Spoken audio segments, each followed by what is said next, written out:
Week 16 was an absolute banger. Phenomenal games all over the place. But before we get into that, be sure to hit that like button, drop us a subscription. If you are seeing this video, know we appreciate you, viewers at home. On to the content. And first off, the biggest game of the week, maybe the biggest game of the year, the Baltimore Ravens dominated the 49ers. Final score does not tell you how different these two teams looked. Ravens dominant defensively, picked off Brock Purdy 4 times, destroyed his MVP case, and held every player besides Christian McCaffrey to a fairly inefficient night. Over on the Ravens side, Lamar Jackson statistically not great, but he did enough. Had that 31-yard run, did enough in the air, did not put the ball on the ground enough to cost the Ravens anything. And this shows you that the clear top dog in the NFL, not just the NFC or the AFC, but the NFL, is the Baltimore Ravens right now. Their defense, elite. Their weapons, even if Mark Andrews isn't playing, they're still elite. And Lamar Jackson, top-tier quarterback. Great quarterback. And if he can perform in the playoffs, the Ravens should cruise through the week conference they're in and might even bull up any team they face in the Super Bowl. They're the best team in football. 49ers are still very good, but this showed me that there is a clear difference between these two teams. The people after this game that just looked stupid are the people in the offseason that were saying Lamar Jackson should not get paid because he's going to get injured at some point. We've seen how many other starting quarterbacks get injured this year, and that he doesn't have the ability to perform in the biggest moments. He did just that. They're playing a top 3 defense in the NFL. People are saying before the game the 49ers are the most well-rounded team in the NFL. The Ravens, they've had a ton of injuries this season. J.K. Dobbins down early in the year. Keaton Mitchell, who's emerging as a very good running back, gets injured, done for the year. They're down to Gus Edwards and Justice Hill, who are still good, but they're not J.K. Dobbins, and they're not as explosive as J.K. Dobbins and Keaton Mitchell was. They lose Mark Andrews during the season, the best player on that offense not named Lamar Jackson. And in spite of all that, Lamar Jackson went out there, he got the job done against an elite defense. You downplayed his performance a little bit. He still had 250 yards passing. He still had 2 touchdowns. He still had over 40 yards rushing with over 6 yards a carry. So he performed at a high level against an elite defense. The Ravens, I said they were going to win. They went out and did just that. I didn't expect the 49ers to look that bad, but the Ravens, I think they're a very good team. I'll let you respond to that before I talk about the 49ers. Yeah, look, man, I'm not going to say it was an elite performance. There have been other quarterbacks who have performed better against this 49ers defense this year than Lamar. Kirk Cousins outperformed Lamar statistically in terms of getting a win against this very same defense, maybe even a little bit healthier of a defense. I wouldn't call it an elite transcending performance from Lamar Jackson. Played good, and when you have the benefit of your defense giving you the ball back 4 times in good field position most of the time, yeah, it's to be expected. Not taking anything from Lamar, but this win is so much more a Ravens defense showed up and balled out rather than Lamar took over a game. We've seen what Lamar Jackson looks like when he takes over a game. This wasn't that. This was him playing within the system, doing what he does right.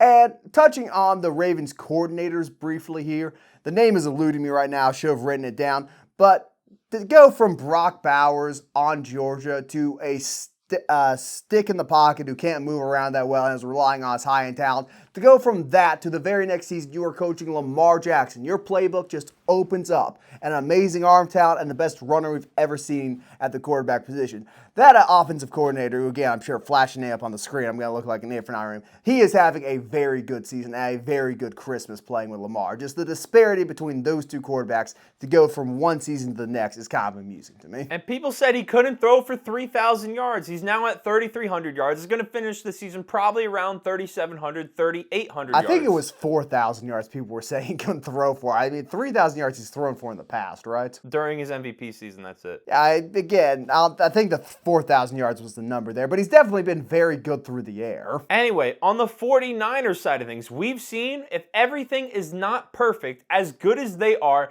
they have trouble overcoming adversity. Trent Williams gets injured during the game. He may miss some time. Now, the domination from the Ravens defense started in the beginning, but he goes down, and then they have no chance. So their offensive line outside of Trent Williams is not all that great at pass blocking. They're ranked somewhere in the 20s, and they need that other elite skill position talent to carry them. That did not happen. I think we saw weakness within the 49ers. Now, when it comes to looking forward for the 49ers, they're still the best and most complete team in the NFC. We'll see how much losing Trent Williams over the last 2 weeks affects their ability to function at a high level. But I think, the 3 games they lost earlier in the season, Deebo Samuel out. Now Trent Williams, who's a key part to that offense, is out. Is that going to cause them to take another step back like Deebo's absence did? Probably so, considering the offensive line has been as weak as it's been this season. Yeah, you want to talk about MVPs in the 49ers. Let's talk about Trent Williams. We saw what Christian McCaffrey did in the first half, 100 yards from scrimmage, and just drastically slowed down the second half once Trent Williams was out of the game. That is probably a big key factor of that offense. That might exclude any other of the offensive weapons from really thriving to the extent they could. If he's not there, if the best left tackle in football is not on your team, your playbook gets a little bit small. That's definitely a big loss I'm glad you touched on. But I do think it's worth noting that we're bashing on the 49ers here, saying, oh, the Ravens are clearly better. Brock Purdy played the worst game of his career. It's not just, oh, the Ravens defense forced him to make mistakes. He made bad reads and bad throws. He doesn't normally play like this. So I could still see this being a very competitive game if we see it again in the Super Bowl. It's not just going to be the Ravens bullwhipping the 49ers a second time. It's going to be a competitive game. I just think Purdy had the worst game of his career. The Ravens defense looked great. And that's what really got him. 49ers still very legit. And this is the best Ravens we've seen this season, the entirety of the year. They're now on, what have they won, 9 games in a row? They're 12-3, which is a very good place to be at this point. You've only lost 3 games, and something we've said every single year with the Ravens, if they play at a high level, if they start the game off hot, they are the best team in the NFL. If Lamar gets going, if that offense gets going, if they start the game well, they'll finish the game, and they're the best team in the NFL. The only problem is, in the past, it's been that consistency. With 1 week off in the playoffs, when they're the 1 seed, is that going to hurt them because it gives the other team the ability to get... Hurt them last time they had a bye. So that could hurt them again, and they've shown the propensity to be inconsistent in the past. So with the Ravens come playoff time, that's the only thing I'm a little worried about. Otherwise, I think they're the best team in the NFL right now. You said one thing I really disagree. You said when the Ravens have a hot start, they're the best team in football. They can control the games. I disagree. I think the best team in football when they get off and start going early is the Miami Dolphins, who just edged out the Dallas Cowboys to win a big Christmas Day game. And the individual production, not there, but Tua Tagovailoa looked super complete as a quarterback. Hitting reads all over the field, deep ball, middle ball, short yardage game. Complete quarterback. Great performance from him. That Cowboys defense looked awfully small playing the Dolphins. Looked tiny. Micah Parsons did nothing. Those pass rushers, nothing. That secondary, nothing. And because of that, the Dolphins were able to scrape by and get a victory. Dak Prescott played fine, not taking anything away from him, but Tua clearly outplayed him, and the Miami Dolphins play the Baltimore Ravens next week. That is in Baltimore, but this game pretty much determines who is the 1 seed in the AFC.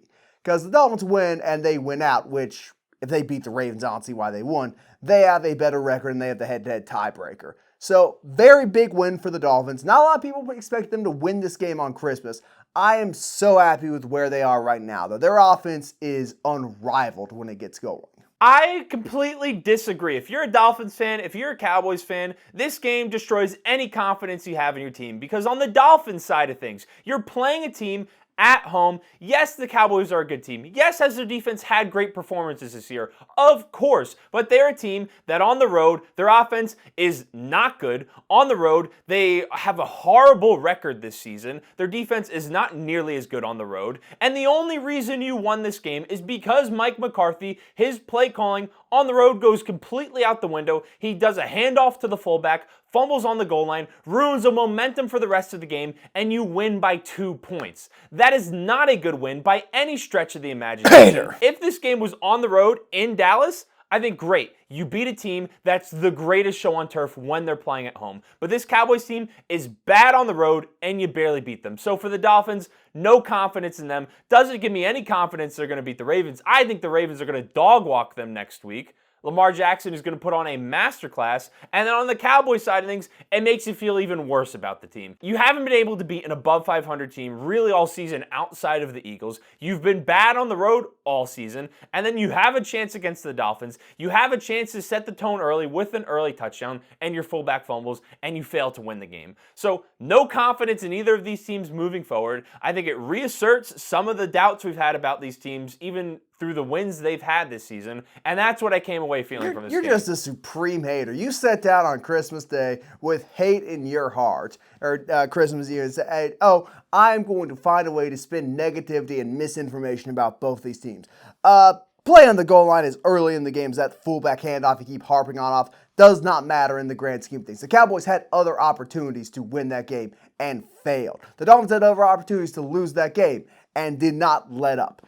The Dolphins are a real team. You can cry, kick, and scream all you want, but Brock Purdy is not going to, or Tua Tagovailoa is not going to have the performance Brock Purdy did against this Ravens defense. He's going to look much better. And if there is an area of weakness you can find in the Ravens D, if the protection is there, people will get open. I have confidence Tua Tagovailoa is going to look great against Ravens. Certainly better than Purdy. Like, the hating on the Dolphins for winning against a very good Cowboys team is ridiculous to me. Santa gave you a lump of coal this year. The Cowboys... He gave you a Giants toboggan, which is worse. You must publicly wear your shame on your forehead. The Cowboys are a worse team on the road. They're not the same team when they go away. When they're at home, they are spectacular. They may just be the best team in the NFL when they're playing a home game. Oh, I'd say they got in-person scouting at home. They got the same team the Astros did when they won their World Series. Someone banging on the trash can on the sideline. It's the same playbook. It's pretty much the same play calling. It's just the Dolphins were the better team. The stats and numbers don't lie. And then you take into account the only above 500 team they've beat this season is the Eagles. So they're not good against above 500 teams. You have a fullback fumble on one of the first drives. I agree with you. There's opportunities to win the game. There's opportunities to lose the game. But the fact that that's a 7-point, at worst, 3-point swing, and they lost by less than 3 points, I mean, it's not an impressive victory, I don't think. If the game's on the road for the Dolphins, I think that's more impressive. But I guarantee you, if this was a team you wanted to push narratives for, if the Cowboys went on the road to play the Ravens and the Ravens beat them like 2 points, you'd be seeing a much different tune. It's okay. You've supported Lamar Jackson for a long time. You can enjoy and indulge in his victory and his highlights this year. I'm not going to take it away from you. I'm just going to point out the consistency. Yeah, I'm supporting Tua. No, I was the lone voice of reason supporting Tua last season and the year before that. I have understood for a long time how good Tua Tagovailoa is. You act like supporting Lamar Jackson and Tua Tagovailoa are the exact same things. Be serious with yourself. Be serious with them. You make me sick. But speaking of sick, I had to watch the Minnesota Vikings on Christmas Eve lay an absolute egg when it mattered the most against the Detroit Lions. 4 interceptions from Nick Mullins. He stinks. Jared Goff didn't play all that well. Lions didn't play all that well. Still beat the Vikings. T.J. Hawkinson, hurt. Jordan Addison, our greatest rookie wide receiver since Justin Jefferson. Not a long time because we draft good wide receivers. Hurt. My morale broken, my spirit shattered. And what I want to call to attention here, and we're going to have a different video going up about the MVP odds. If Kirk Cousins was still healthy, putting up the numbers he had the first 8 weeks of the season pre-Achilles tear, and the Vikings beat the Bears, which they would have with Kirk. They beat the Lions in this game, which they would have with Kirk, and they beat the Broncos, which they would have with Kirk, because even you, somewhat of a hater, would agree that Kirk Cousins is better than Josh Dobbs. I think we can probably say that. I don't know, prime Pasternaut, he may. If they never taught him the playbook, the Vikings might have a chance. Yeah, the prime Pasternaut got hit by a meteor, right? But I don't know, man. We might be talking about Kirk Cousins MVP narratives, which you may scoff at, but then again, there's another top 10 quarterback who until this week was, or fringe top 10 quarterback who until this week was the MVP betting favorite. So it's an unfortunate season for the Vikings. I'm happy for the Lions. They haven't won a conference championship in 30 years. Good for them. If they make any noise in the playoffs, who knows?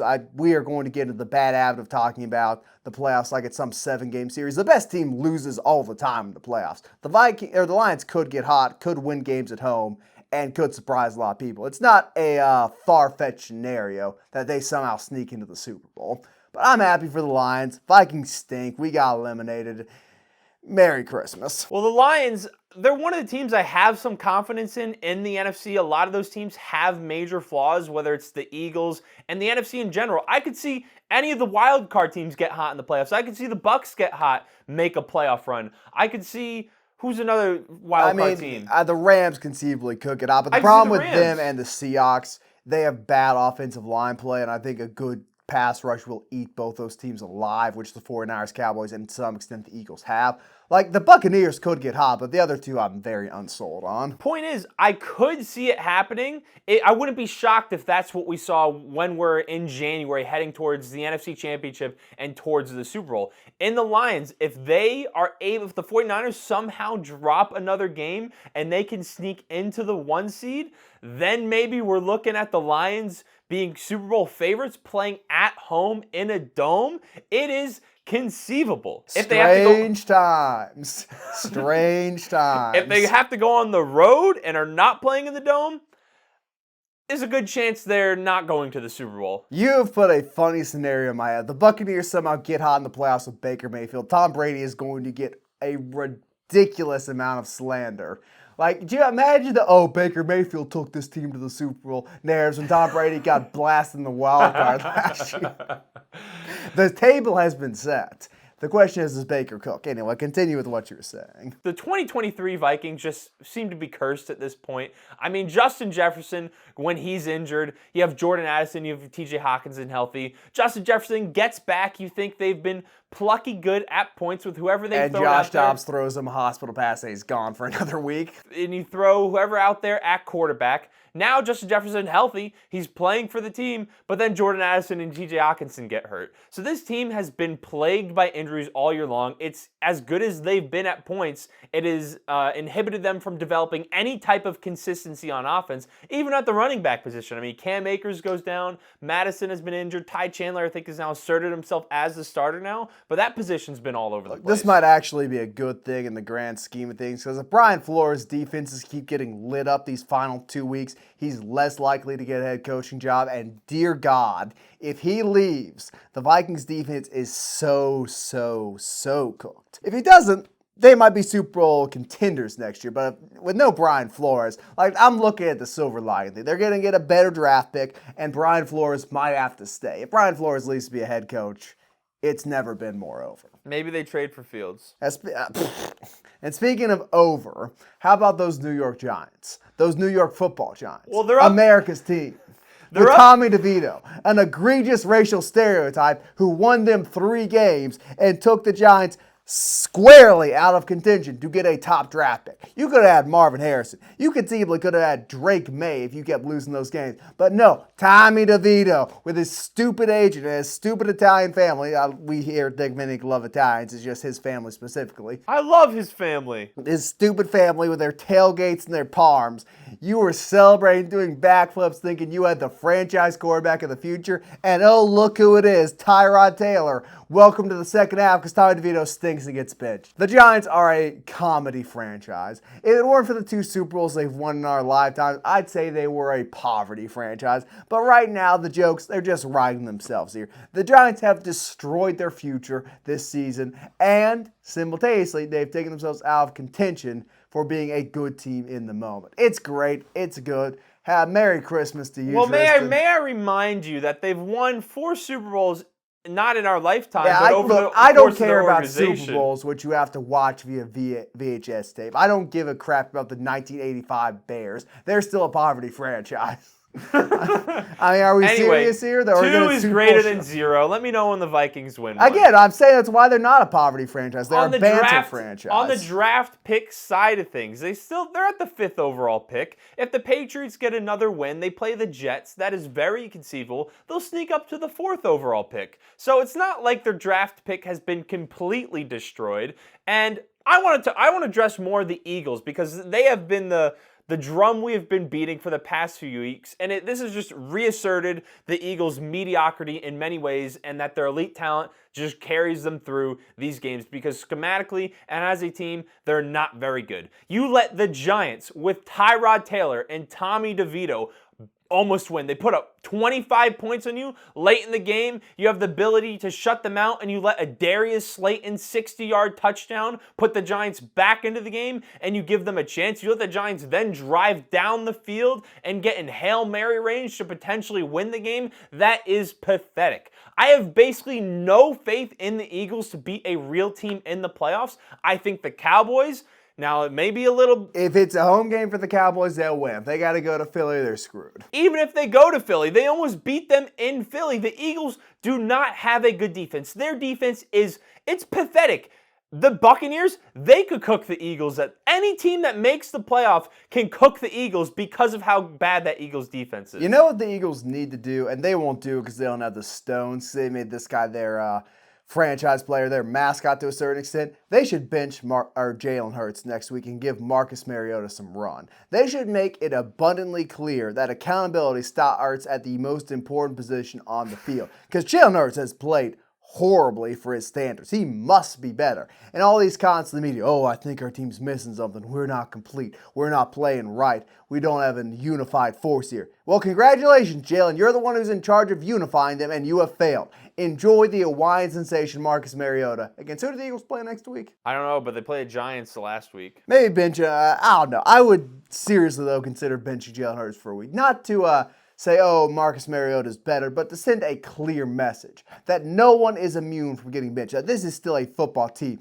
We are not going based off names and brands and the ability to run the tush push because you squat 600 pounds.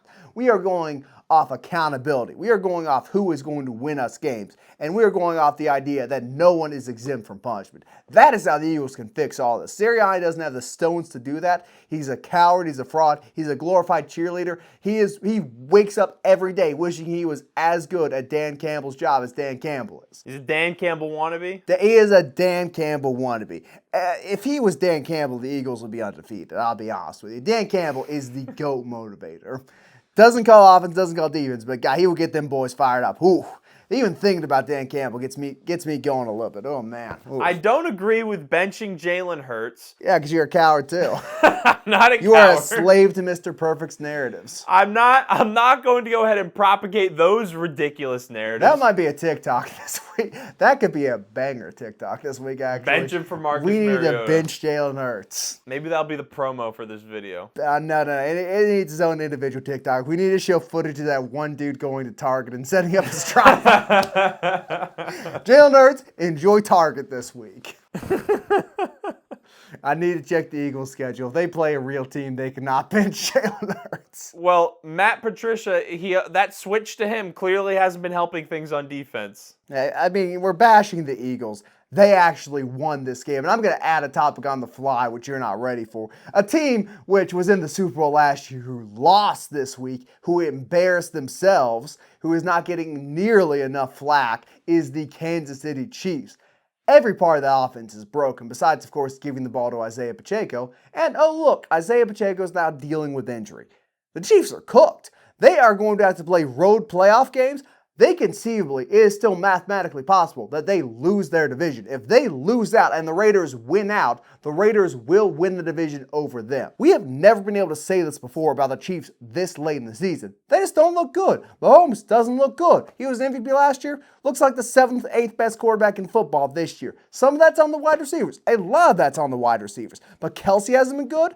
The backups haven't been good. The O-line has not been as good as they were. And the defense gave up 20 points to a quarterback who did not complete a pass for the final 3 quarters of the game. It helped that there were 2 defensive touchdowns. That does indeed tend to help. Also, shout out to, I think Jack Jones, I may be getting his name wrong, but the Raiders defender who picked off Mahomes pretended to hand the ball off to the kid in the crowd. That is not what happened. And then yoinked it back. I don't care what actually happened. I care about the optics. You should 100% be tormenting the fans of your rival's team. Screw the children. Screw any amount of sportsmanship. We are Thicc men supporting negativity. Spreading hatred on Christmas. Be Scrooge. Be the Grinch. Be Jack Skellington when he kidnapped Santa Claus. Be all that stuff. I don't want to hear the actual story. We are editing out the actual story. We don't care about the truth. We care about negativity and agendas. The Chiefs are not winning the Super Bowl this year. You must finally admit that their goose appears to be cooked. Quickly, what actually happened is... No, we're not doing this. No, I am. The video, you can't. No. This is my podcast, too. It's 50-50. It's 50-50. I get to give my opinion. I'm dedicating all 50% of my... It's not an opinion. It's a correction of what is an It's amusing... a correction of what is true. There was an adult trying to grab the ball. I don't care about I'll mute your microphone in editing. I will talk loud enough that shows up on your microphone.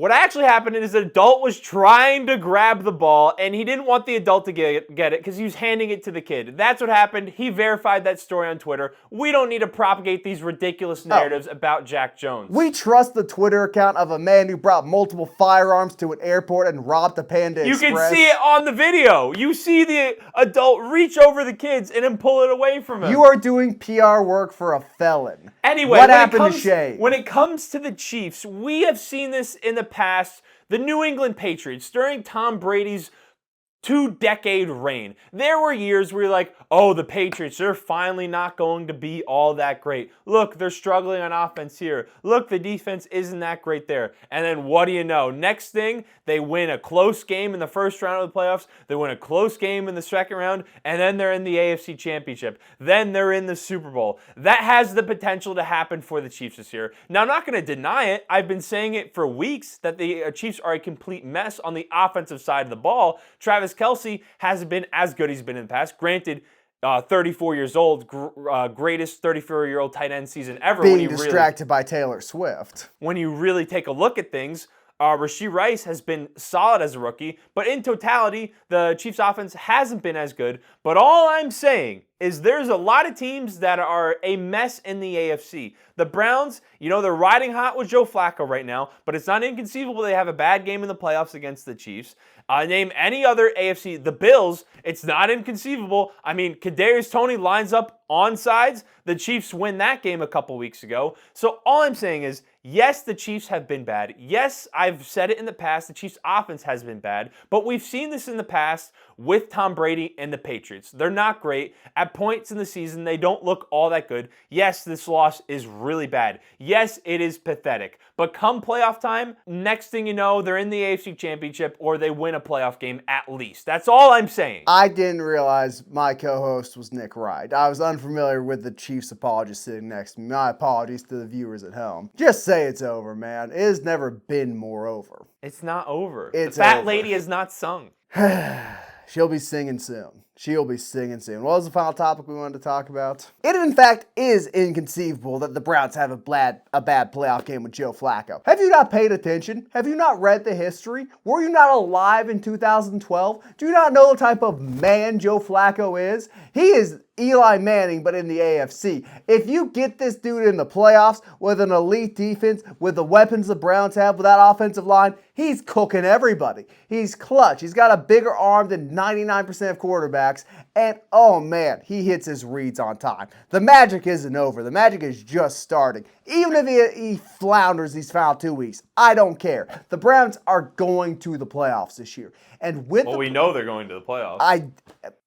Yeah, it's almost like I just said that. Do you want me to throw this whiskey ball at you? This thing is metal with liquid metal inside it. This thing's heavy. It'll hurt. Also, the Ben Franklin glass has one of the greatest Ben Franklin quotes of all time written in cursive, so I can barely read it on the outside. Shout out to that. Merry Christmas to all you folks at home. No team wants to play the Cleveland Browns. The Ravens really don't want to play the Browns in the playoffs. An elite defense with Myles Garrett, a pass rusher who can disrupt any offense, paired with an offense with Amari Cooper, with Jerome Ford, with Kareem Hunt, with a great offensive line, and with a clutch playoff performer, Joe Flacco, who delivered the Baltimore Ravens a Super Bowl. Everyone in that Baltimore organization knows how good Joe Flacco is. Joe Flacco is why Ray Lewis got to go out on top. He's pretty real. He's not your standard backup quarterback. This is the equivalent of a 38, 39-year-old Eli Manning getting slid into action, into a competent offense, into the exact opposite type of offense he had in New York his final years.